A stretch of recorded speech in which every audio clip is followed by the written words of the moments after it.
शांत और छोटे से गांव हरियाबाग में एक किसान रहता था, रामू। रामू अपनी गरीबी के लिए नहीं बल्कि अपनी ईमानदारी और सच्चाई के लिए पूरे गांव में जाना जाता था।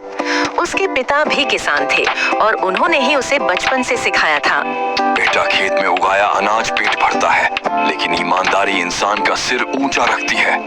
यही बात रामू के दिल में बस गई थी। रामू के पास बस 1.5 बीघा जमीन थी, जिससे परिवार का गुजर बसर मुश्किल से चलता था। पत्नी गीता और 2 बच्चों चंचल और सूरज के साथ वह छोटे से कच्चे घर में रहता था। गरीबी थी, परेशानियां थी, लेकिन रामू को कभी शिकायत करते किसी ने नहीं देखा। वह हर सुबह सूर्योदय से पहले उठकर खेत के रास्ते पर चल पड़ता, मानो धरती माँ से मिलने जा रहा हो। गांव वाले अक्सर बोलते, रामू की किस्मत ठीक नहीं, वरना इतना मेहनती आदमी अमीर जरूर होता। पर रामू इसे बस मुस्कान देकर टाल देता। एक दिन रामू अपने खेत जा रहा था। रास्ते में पुरानी बरगद के पेड़ के पास उसे एक चमड़े की बड़ी थैली पड़ी दिखाई दी। जिज्ञासा से उसने थैली उठाई। खोलकर देखा तो उसकी आंखें फैल गईं। थैली में नोटों की गड्डियां भरी हुई थीं। इतनी रकम उसने जीवन में कभी एक साथ देखी ही नहीं थी। पहले तो उसका दिल धड़कने लगा। अगर यह पैसा मेरा हो जाए तो गरीबी दूर हो सकती है। बच्चों की पढ़ाई, घर की मरम्मत, बीज खाद सब हो जाएगा। लेकिन ठीक उसी पल उसे अपने पिता की बात याद आई। गलत तरीके से मिले पैसे कभी सुख नहीं देते।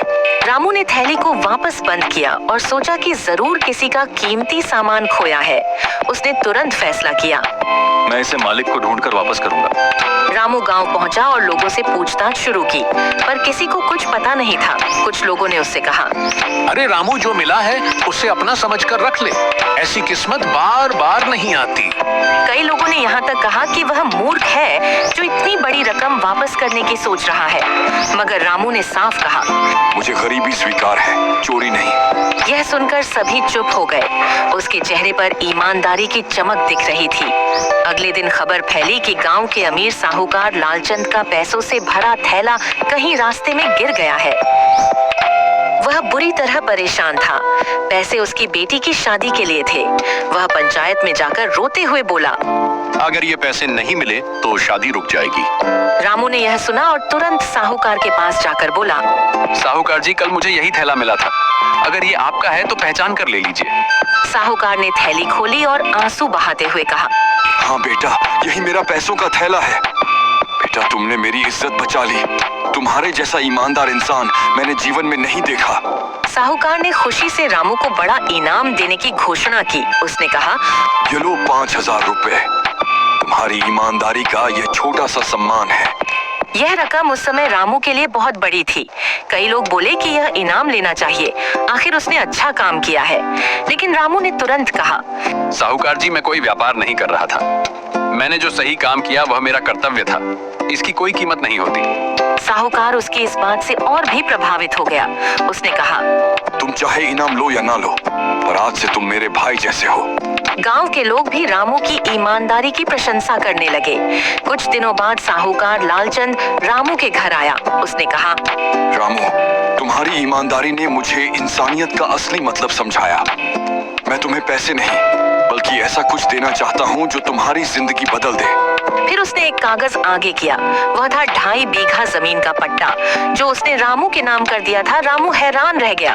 उसने कहा, साहूकार जी, ये तो बहुत बड़ी बात है, मैं इसे कैसे स्वीकार करूं? साहूकार ने उसके कंधे पर हाथ रखकर कहा, बेटा, तुमने मुझे जो लौटाया वह पैसे नहीं, इंसानियत थी। यह जमीन तुम्हारे परिवार के भविष्य के लिए है। इसे स्वीकार करना ही मेरी खुशी है। रामू की आंखें भर आईं। उसने हाथ जोड़कर कहा, भगवान आपको बहुत खुश रखे। आपकी ये कृपा मैं कभी नहीं भूलूंगा। धीरे धीरे रामू ने अपनी नई जमीन पर मेहनत से खेती शुरू की। उसने फसल उगाई, पशु पाले और अपनी हालत सुधार ली। अब उसके बच्चों की पढ़ाई भी अच्छे स्कूल में होने लगी। उसके घर में पहले जैसी तंगी नहीं रही, पर उसकी ईमानदारी बिल्कुल वही रही।